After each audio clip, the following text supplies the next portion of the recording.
Hello viewers, welcome back to my channel Jayanti Nagarajan's World. இன்னைக்கு நம்ம ஒரு சூப்பரான multi grain idli dosa batter எப்படி பண்ணுறதுன்னு தான் பார்க்க போகிறோம். எவ்வளோ பிரமாதமாக இட்லி வந்திருக்கு பாருங்கள்.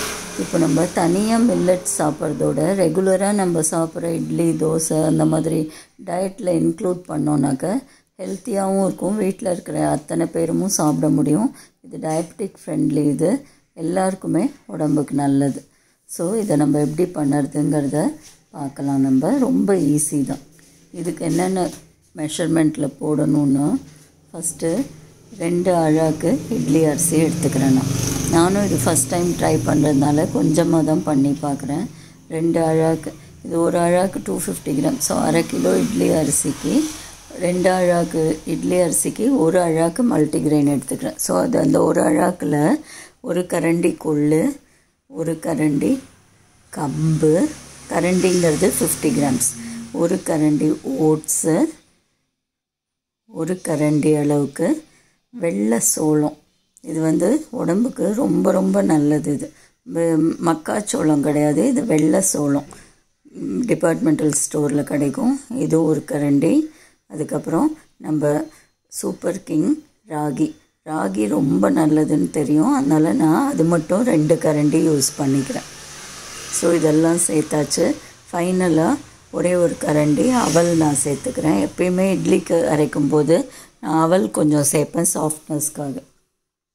ஸோ இப்போது 2 அழாக்கு இட்லி அரிசிக்கு ஒரு அழாக்கு மல்டிகிரெயின் எல்லாம் 50-50 கிராம் கலந்து போட்டாச்சு. இப்போ டோட்டலாக 3 அழாக்கு ஆயிடுச்சு இல்லையா? இதுக்கு நம்ம இப்போது உளுந்து ஊற வைக்க போகிறோம். இப்போ நீங்கள் இதுக்கு தேவையான வெந்தயத்தை இதோடவே சேர்த்துட்டோன்னா நல்லா ஊறிடும். 3 அழாக்கு டோட்டலாக இருக்கிறதுனால நான் 3 டீஸ்பூன் வெந்தயம் போட்டுக்கிறேன். வெந்தயமும் அவ்வளோ நல்லது உடம்புக்கு. கசப்பு சுவை நம்மள அறியாமலே நம்ம உடம்புல சேரும்.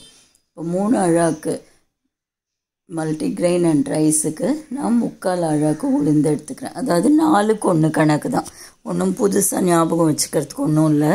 4 அரிசிக்கு ஒரு உளுந்து போடுவோம் இல்லையா, அந்த மாதிரி 3 அரிசிக்கு நான் 3/4 உளுந்து போட்டிருக்கேன்.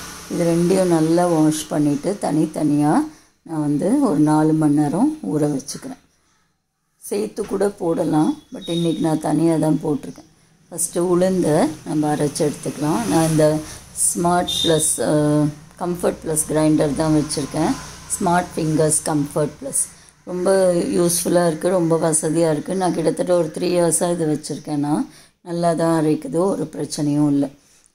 நம்ம வெயிட்டெல்லாம் கல்லெல்லாம் தூக்காமல் ஈஸியாக மாவெல்லாம் எடுக்கிறதுக்கு ரொம்ப யூஸ்ஃபுல்லாக இருக்குது. ஸ்மார்ட் ஃபிங்கர்ஸ் கம்ஃபர்ட் ப்ளஸ் இதோட ரிவ்யூ கூட நம்ம சேனலில் ஆல்ரெடி நான் போட்டிருக்கேன், தேவைப்படுறவங்க பார்த்துக்கோங்க.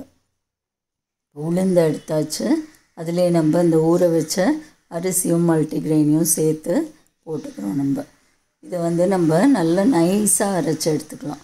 ரவா மாதிரி குறைலாம் அரைக்க வேணாம், நல்லா நைஸாகவே அரைச்சி எடுத்துக்கலாம். இந்த தேவையான அளவு ஒரு கைப்பிடி கல் உப்பு சேர்த்துக்கிறேன். இப்போது இந்த அரிசி மல்டிகிரெயினும் நல்லா அரைப்பட்டுருது. எடுத்து காட்டுறேன் பாருங்கள்.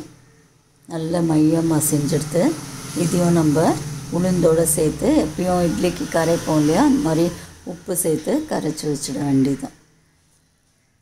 இப்போ இதை நான் உளுந்தோடு சேர்த்து எடுத்துக்கிறேன்.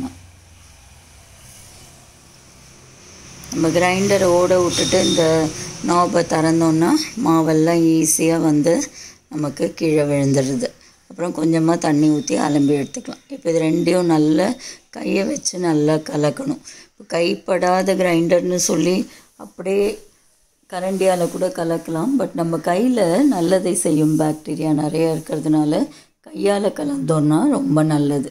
நல்லா அடித்து கலந்துட்டு எப்பயும் போல் ஒரு 6 to 8 hours ஃபர்மெண்ட் பண்ண வச்சிடலாம். நம்ம அவங்கவுங்க இருக்கிற சீதோஷ்ணத்துக்கு ஏற்ற மாதிரி ஃபர்மெண்டேஷன் ஆகும்.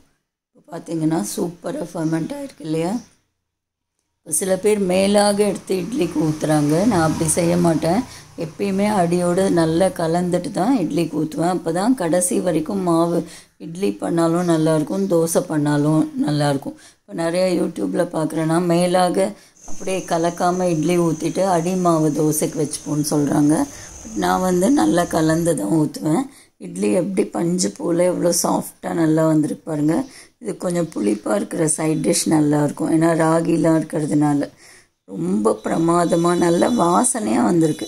இட்லி எப்பயும் பிளாண்டாக இருக்கும் இல்லையா, இது நல்ல வாசனையாக இருக்குது. நல்ல பட்டாணி, டபுள் பீன்ஸ் அது மாதிரிலாம் போட்டும் ஒரு சைட் டிஷ் பண்ணிக்கலாம் நம்ம.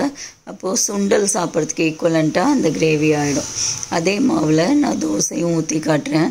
மாவு நான் அரிசி மாவுலாம் போட்டு ஒன்றும் கரைக்கலை, மாவை அப்படியே தான் ஊற்றிருக்கேன். இட்லியே நல்லா வரும்போது தோசையும் நிச்சயம் நல்லா தான் வரும்.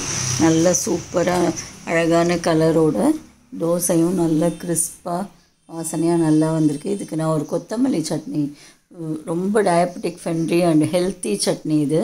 கொத்தமல்லி, உப்பு, பச்சை மிளகா, லெமன் ஜூஸ், அவ்வளோதான். பைண்டிங்க்காக கொஞ்சோண்டு பொட்டுக்கடலை, இதை அப்படியே பச்சையாக அரைச்சி யூஸ் பண்ணலாம். அவ்வளோ நல்லது உடம்புக்கு, தாளிக்க கூட வேண்டாம். நம்ம சூப்பர் சாஃப்டான இட்லியும் கிறிஸ்பியான தோசையும் மல்டி கிரெயினில் எப்படி பண்ணுறதுங்கிறத பார்த்தோம். தேங்க்ஸ் ஃபார் வாட்சிங். Please subscribe to my channel.